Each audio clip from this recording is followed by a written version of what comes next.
Muli po, palakpakan po natin, Yorme Isko Moreno Domagoso.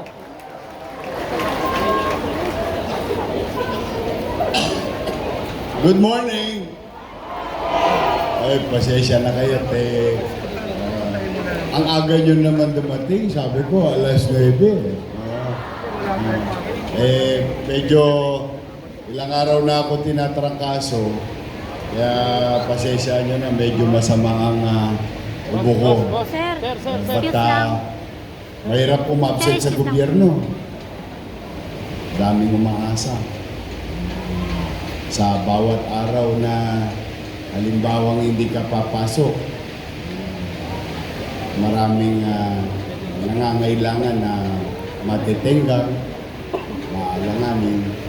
Kaya lagi ko na lang talaga pamisa-misan na itinarasal na magkaroon tayo ng malakas na pangangatawan sa dami ng suliranin ng ating mga kababayan.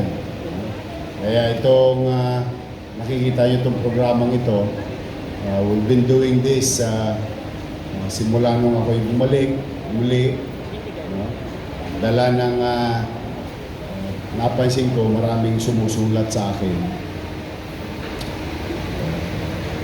I think last Wednesday yata nung huli kong makita, 20,000 plus na tugunan nating sulat. Siguro na babalitaan nyo, may kumakatok sa bahay nyo. Ewan ko, may nakarinig na ba kayo na pinupuntahan, pagdala ng sulat. Dala sulat, pag nakaluwag-luwag, ariya. Sasaranggola lang. Pag walang PC, nang ganyan ka lang. Pag may PC, ariya. Bata, wala nang bumabalik. Kasi ayoko pabalik-balik yung utaw. Una-una, wala ka nang ang pera, pabalik-balik ka pa sa City Hall. Abunado ka pa sa pamasahe.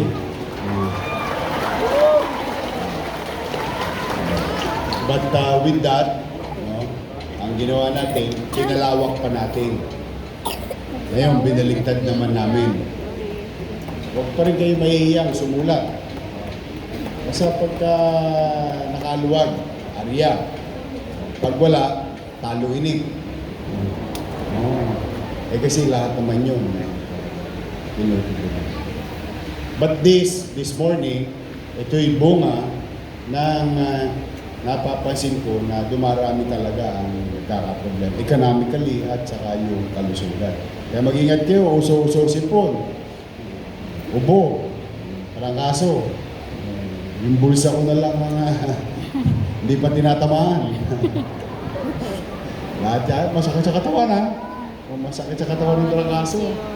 But ito yung kaagapay program kung saan dati-rati ang normal, yung taong nangangailangan ay nahanap yung gobyerno. Tama naman. Usually tayo, pamilya natin unang takbuhan. Pagka tukod din yung pamilya sa kaibigan, kay Mare, kay Marites, kay Pare.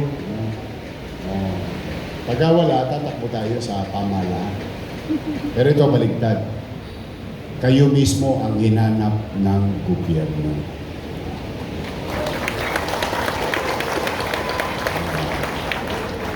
Dahil sa mga kasamaan natin kaagapay, nalalaman namin yung katatayuan ninyo. At kaya ito mismo yung gobyerno na ang umanap. At sa maliit naming kaparaanan, nandito ang ating mga konsehal. Ayan, si Konsehal Karen Alibarbar, si Konsehal Fa Pugoso, si Konsehal Maile Achesa, si dating Konsehal natin. Kilala niyo ba to? Gusto niyo pakantayin ko? Baka umabdi lalo yung nararamdaman niyo. Dati natin Konsehal Apple Nieto, at si Konsehal Jeff Lau, si Tol. Ito, si Tol. Ay, ba't tumanda si Tol? Ayun, si Konsehal Jong Easy. Yan. Ito na. Oh, siyempre ang ating Vice Mayor. Nandito. Si Tol. Ayan na, ayan na. Hindi pumayag na mas gwapo ang tatay niya. Ayan.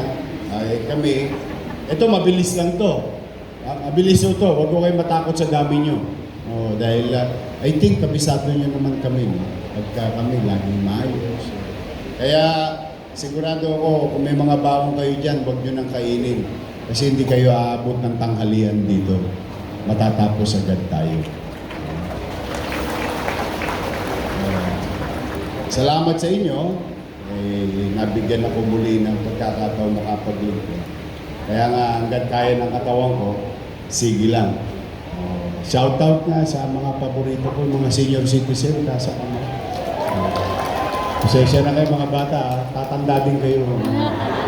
Una-una lang yan.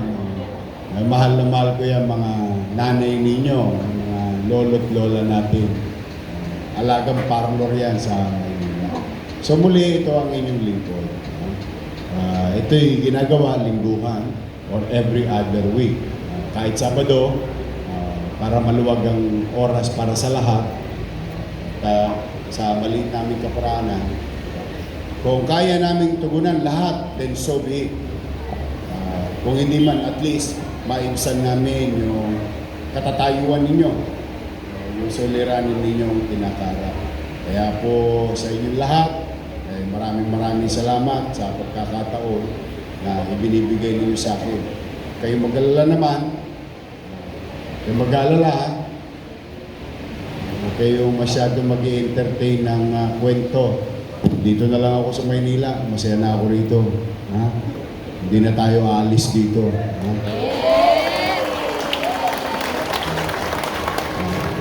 Meron lang mga ibang excited, pero hindi na. Dito madali. Sabihin mo, pag nakita ko yung utaw, kukwento yun sa akin. Yorme, yung kanto namin, yung imbornal, parado. Pag pinadala ko mamaya yung sip-sip tubo, maluwag na ulit. Dissolve na problema, mabilis. Yorme, yung kuryente namin, gulagulanit na. Pag pinadala, Yorme, may sakit po yung apo ko. Yung iba, mas mabilis, mas mararamdaman mo. Kaya lang talaga, siyempre, sumasakit din ang katawan mo, pamisa-misa. Pero pumanatag kayo. Pipilitin ko laging pahabain ang kamay namin nang marami tayong mayapak lagi. Yan ang So, sa mga nanay tatay ko, magkikita na naman tayo. Enero, Pebrero, Marso, Abril na. Updated na ako. 3,000 na lang ang kulang ko sa inyo. Yung unang panahon. Pero wala na ako, wala nang hindi na atrasado. Basta magbubuti ako. Tapos makaluwag-luwag ako ng konti. Leg ba na ulit, katulad last year, yung ensure. Yung cake ba nakukuha niyo? Talaga? Nakuha niyo na? Basta lahat na nawala, babalik ko naman. Hanggat kaya. Kaya pumanatag kayo, pipilitin kong magdinang. At kahit na hirap tayo sa pananalapi bilang lungsod, yung paggasta ay pipilitin kong maging episyente. Kahit na parang ang saranggola ko ngayon ay boka-boka. Alam niyo yung boka-boka? Ayun, basta pipilitin kong maging episyente. So muli, sa mga lolo't lola ko, I love you. Good morning. And I hope today we can give you hope and bring you hope. Magandang araw, umpisa na tayo. Pagpalainawa kayo ng Manila. Thank you.